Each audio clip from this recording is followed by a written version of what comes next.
श्री कृष्ण कहते हैं, एक बार माफ करके अच्छे बन जाओ, पर दोबारा उसी इंसान पर भरोसा करके बेवकूफ कभी न बनो। जिस व्यक्ति को आपकी कद्र नहीं, उसके साथ खड़े रहने से अच्छा है आप अकेले रहे।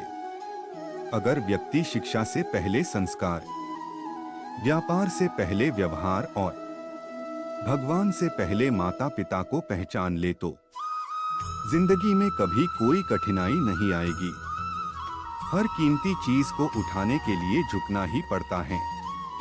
माँ और पिता का आशीर्वाद भी इनमें से एक है। जो हुआ वह अच्छा हुआ, जो हो रहा है वह अच्छा हो रहा है, जो होगा वह भी अच्छा ही होगा।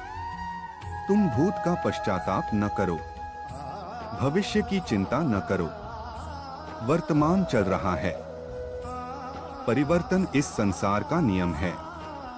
कल जो किसी और का था, आज वो तुम्हारा है, एवं कल वो किसी और का होगा। श्री कृष्ण जगत के स्वामी हैं, वह कण कण में निवास करते हैं। छोटे से छोटे जीव के हृदय में ईश्वर का वास होता है। उस जीव को कष्ट का अनुभव होना ईश्वर को कष्ट का अनुभव कराता है। अर्थात किसी जीव को कष्ट देकर अपने ईश्वर को खुश कैसे देख सकते हैं। यह जीवन एक रणभूमि है, यहाँ निरंतर संघर्षों का सामना करना पड़ता है। इस संघर्ष रूपी महाभारत में स्वयं अपना सारथी, अपना मार्गदर्शक और योद्धा बना होता है। कृष्ण अपने भक्तों को कर्म का मार्ग दिखाना चाहते हैं। वह कहते हैं, अपने कर्म समाज के प्रति और मानव कल्याण के प्रति केंद्रित करते हुए करो। बाकी फल की चिंता मत करो, उन सभी कर्मों को मुझे समर्पित करो। इस मार्ग को अपनाकर तुम मुझे प्राप्त कर सकते हो, मेरे प्रेम का भागीदार बन सकते हो। क्रोध व्यक्ति का सबसे बड़ा शत्रु है। क्रोध के जन्म लेते ही व्यक्ति अपना विवेक खो देता है। विवेक के खो जाने पर व्यक्ति अपने पतन के मार्ग में उन्मुख हो जाता है। क्रोध की अवस्था से सदैव बचना चाहिए। जो दुष्ट लोग होते हैं वह कठोरता से ही मानते हैं, उनको समझाने के लिए कठोर व्यवहार करना आवश्यक है।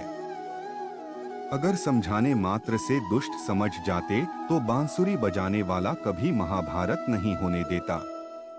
ईश्वर के लिए सभी प्राणी समान है, उन सभी में समान रूप से ईश्वर का वास होता है। कोई जीव छोटा या बड़ा, अधिक या ज्यादा प्रिय नहीं होता। जो अपने ईश्वर की विशेष आराधना करते हैं, पुकारते हैं, उनके साथ वह सदैव उपस्थित रहते हैं।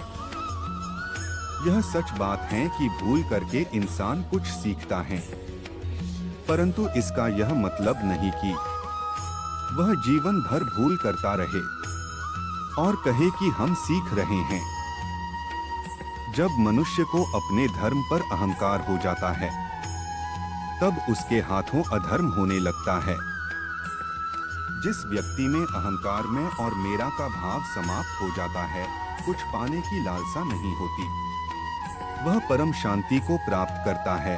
उसे भगवान ईश्वर की शरण प्राप्त होती है। अंत समय में वह उस परम पद को प्राप्त होता है जो देवताओं के लिए भी दुर्लभ है। जिस व्यक्ति के पास आपके लिए मान सम्मान और कदर ना हो, उनके साथ रहना व्यर्थ है। वह सदैव आपके लिए शत्रुता का भाव रखते हैं। ऐसे व्यक्तियों के साथ रहने से उत्तम आप अकेले रहें।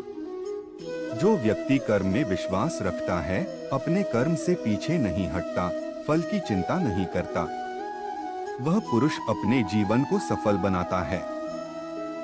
फल की चिंता करने वाला व्यक्ति कभी अपने जीवन को सफल नहीं बना सकता। जो लोग यह कहते हैं, अपनों के आगे झुकने में बुराई नहीं है, उन्हें यह भी मालूम होना चाहिए जो अपने होते हैं वह कभी झुकने नहीं देते। आशाएं व्यक्ति को दुख के मार्ग पर ले जाती है। आशाएं बड़ी प्रबल होती है। आशा अनुरूप कार्य होने पर जहां खुशी मिलती है, वही आशा के विरुद्ध कार्य होने पर दुख का पहाड़ टूट जाता है। व्यक्ति जीवन में आशा दुख का प्रमुख कारण है। कृष्ण को जो भी भक्त सच्चे हृदय से पुकारता है वह उनके साथ सदैव खड़े हो जाते हैं। प्रहलाद जैसा विश्वास, भीलनी जैसी आशा और द्रौपदी जैसी पुकार, मीरा जैसा इंतजार। अगर सभी शुद्ध हो तो कृष्ण को तो आना ही पड़ता है। आस्था और प्रेम पर व्यक्ति का स्वयं नियंत्रण होता है।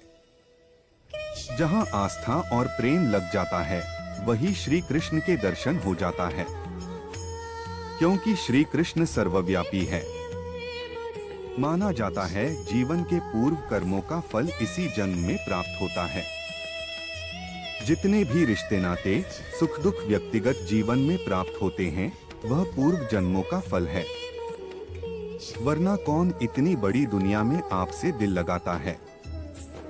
सांसारिक सुख क्षणिक होता है, जो सुख आज प्राप्त हो रहा है वह सुख स्थायी नहीं है।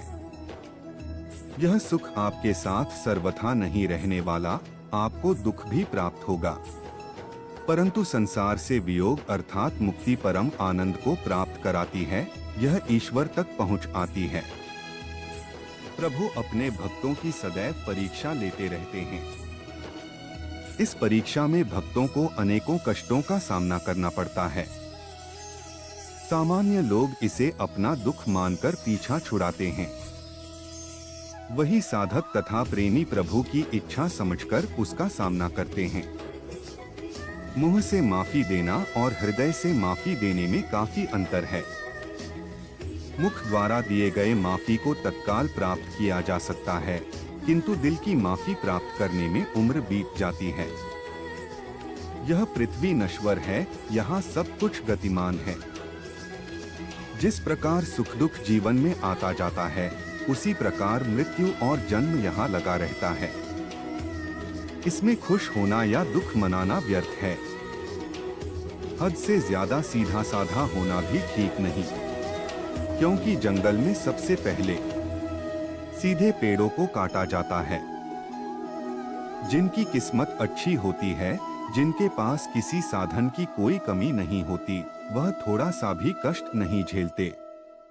थोड़ी सी भी कमी होने पर भगवान को कोसते हैं। वहीं जिनके पास अभाव होता है, जिनके पास साधन की कमी होती है, उनके पास थोड़ी सी भी बरकत हो या खुशी मिले, वह भगवान को धन्यवाद करते हैं। दोस्तों प्लीज चैनल को सब्सक्राइब करें और बेल आइकन को ऑल पर कर ले। इसी तरह की रोज वीडियो आपके लिए लाता रहूंगा। धन्यवाद।